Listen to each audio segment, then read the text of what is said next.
Dear students, स्वागत है आप सभी का सिटी मंटेसरी स्कूल सिवान के इस यूट्यूब चैनल पर आज के बायोलॉजी क्लास में, जिसमें मैं आप सभी को mechanism of transport across plasma membrane पढ़ाने वाला हूं।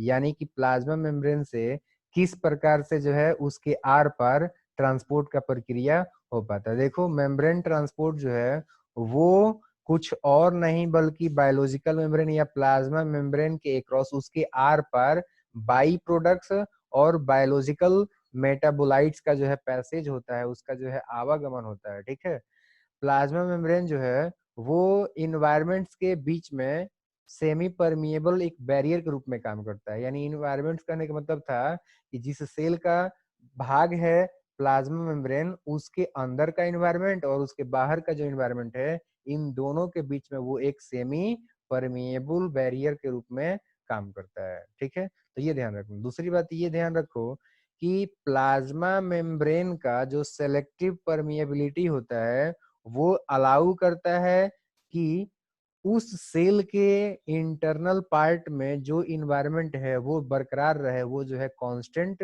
बना रहे। ठीक है, अब देखो जितने भी प्रकार के सेल होते हैं, ठीक है, उनके अंदर देखो, उनके अंदर में जो आयोनिक कंसंट्रेशन होता है वो जो है आपका डिफरेंट होता है एक्स्ट्रा सेलुलर मीडियम की तुलना में। ठीक है, यानी कि अगर कोई भी एक सेल रहता है तो उस सेल के अंदर में जो पार्ट रहता है तो उसके इंटरनल पार्ट में आयोनिक कंसंट्रेशन और उसके एक्सटर्नल पार्ट में, जिसको हम लोग एक्स्ट्रा सेलुलर बोलते हैं, तो इन दोनों के बीच में जो है हमेशा ही डिफरेंस रहता है।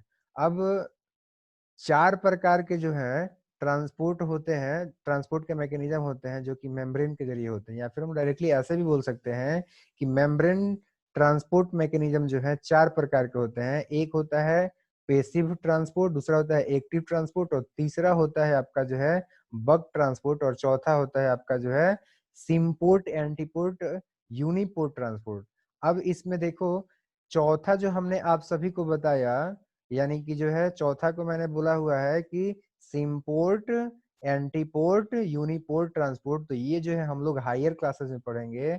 अभी हमें ये नहीं पढ़ना है हमारे 9th क्लास में। ठीक है, तो इसको छोड़ करके, यानी कि एक चौथा सिर्फ छोड़ करके और बाकी जो तीन ठो है वो आप लोगों को जो है मैं इस वीडियो लेक्चर में समझा दूंगा। तो सिर्फ ये वाला जो है हमें नहीं पढ़ना है, बाकी पेसिव ट्रांसपोर्ट क्या होता है, एक्टिव ट्रांसपोर्ट क्या होता है, बक ट्रांसपोर्ट क्या होता है, ये जो है हमारे सिलेबस में पढ़ना है। ठीक है, बट ध्यान ये भी आप लोग दीजिए कि अभी जो है मैं आप सभी को ये चारों जो है नहीं पढ़ाऊंगा। एक्टिव ट्रांसपोर्ट और जो पेसिव ट्रांसपोर्ट का बात हो रहा था, तो ये सब जो है हम लोग आगे बाद में पढ़ेंगे। बाद में कहने का मतलब मेरा ये है कि अगले वीडियो लेक्चर में आप सभी को मैं डिटेल्स में बताऊंगा कि एक्टिव ट्रांसपोर्ट क्या है और जो है आपका पेसिव ट्रांसपोर्ट क्या है। ठीक है, उससे पहले जो है आप सभी के स्क्रीन पर एक पेन पेपर टेस्ट में दे रहा हूँ। इस पेन पेपर टेस्ट को जो है आपको बना के और फिर जो है मुझे भेजेंगे या फिर बना करके रखेंगे। जब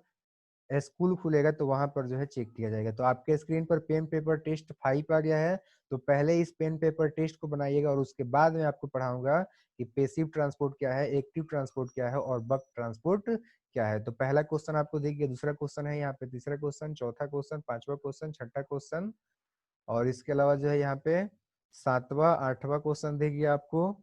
आठवां क्वेश्चन यहाँ पे कंप्लीट हो गया, नौवां क्वेश्चन है, 10वां क्वेश्चन है। तो ये स्क्रीनशॉट आप लोग ले करके और फिर जो है बनाएंगे और स्कूल जब खुलेगा तो वहां पर दिखाएंगे। सो इस वीडियो को अंत तक देखने के लिए आपका बहुत बहुत धन्यवाद।